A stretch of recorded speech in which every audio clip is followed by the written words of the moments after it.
Ayan guys. Whew. Tapos ko rin. So, marami-rami yung ginawa ko today. Just that, ito yung pang-apat na araw. So, sobrang sakit sa paa.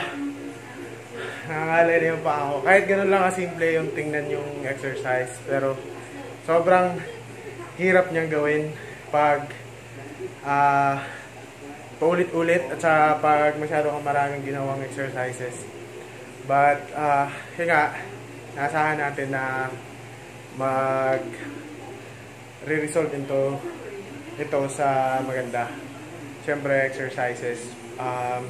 Makita mo, tulo talaga yung pawis. So, yun. Sa susunod ulit. And,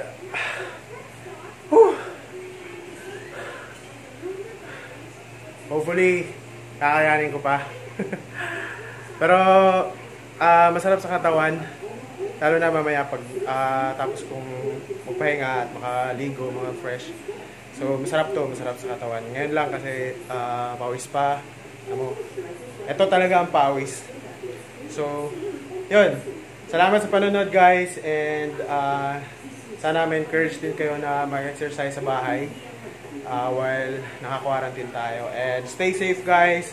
Eat healthy and God bless. Bye-bye.